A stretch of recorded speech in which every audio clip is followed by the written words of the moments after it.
See this last Saturday, it was shocking to the world, but the world doesn't seem to take in regard the 75 years that every day almost you have Palestinian death and suffering. But we as Jews do take this into consideration. It's not how I personally look at this. It's how, as a Jew who's observant, who's following the rules of the Judaism, of the Torah, Judaism is subservience to God. That's what it's all about. It's a religion of 3,000 years, while Zionism is a mere 150 years. It's a transformation to nationalism, to have a piece of land. It's a political movement. It's a materialistic movement. It was started by Jews who are non-religious, and they're simply incorporating, using the name Israel, using the Star of David, and claiming that it's a God, it's given to them by God. And we who are following the Torah, who are true to the Torah, stand up adamantly refuting what they're saying. The Torah clearly states that we shall not kill, we shall not steal, and the whole concept is strange, is totally antithetical to our teachings, contradictory. The Jewish community had been living together with the Muslim community and the Christian community, and since this movement started, and since they gained hold in the land and eventually got rule over the land, there's been endless bloodshed. There's hate that has grown thousandfold. It's a wedge driven between the Jews and the Muslims, and it's brought death and suffering to the Palestinian people in the majority, but to the Jewish populace also.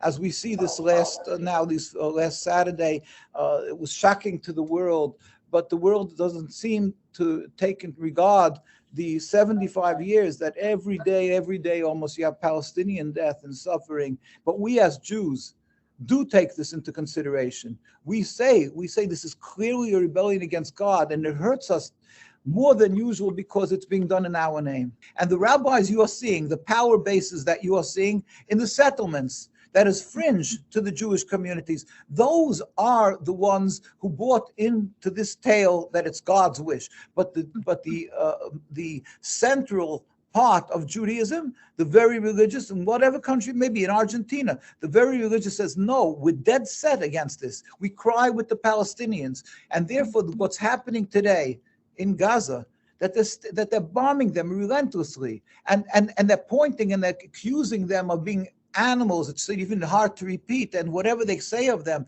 of being terrorists, it's not. It's all to cover their totally illegitimate occupation. And to that, I'll bring a simple proof. We lived together, the Jewish community, for hundreds of years in Palestine, in Egypt, Morocco, Tunisia, Iran, in all the countries we lived and flourished as religious Jews amongst religious Muslims without any human rights groups to protect us. We always lived together. We babysat each other's children, even though we have a distinctly different religion. And it was never a cause of animosity.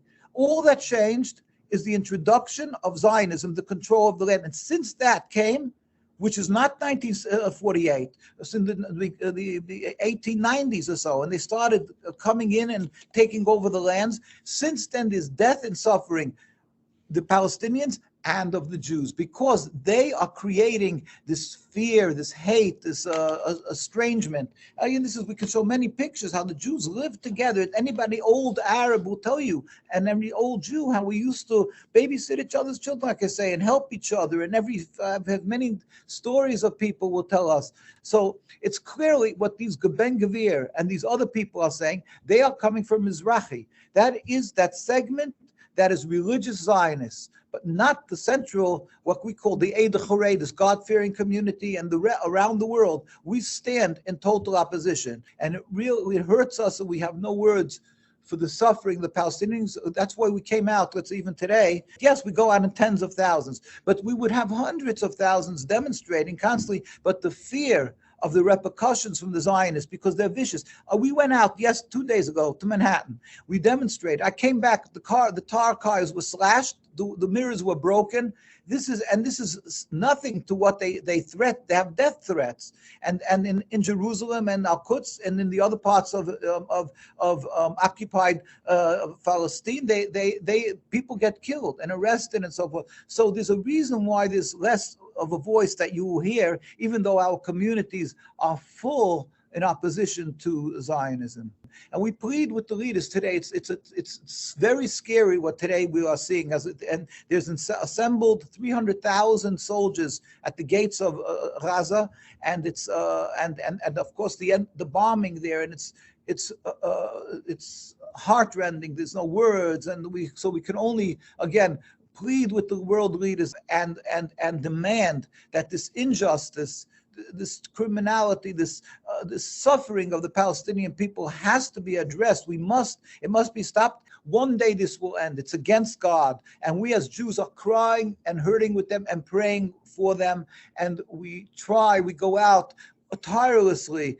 Some of us go out all the time. I mean, we're doing this for years, and many of others. There's demonstrations in front of the UN, and therefore we're going out. A lot of the media doesn't cover it because they know that they will be accused of being anti-Semitic. But we try. And we hope that with God's help, that with His compassion, that He will free them, and ultimately with a totally free Palestine, we as Jews will be able to show our tremendous gratification for the fact that we were embraced and taken in when we suffered in Europe. We went through crusades, inquisitions. It was the Muslim countries that took us in, and we flourished there. So we should be able to show again our gratefulness, and not to watch how they're being vilified. We hope it will happen soon in our days, and we apologize that what's being done in the name of Judaism.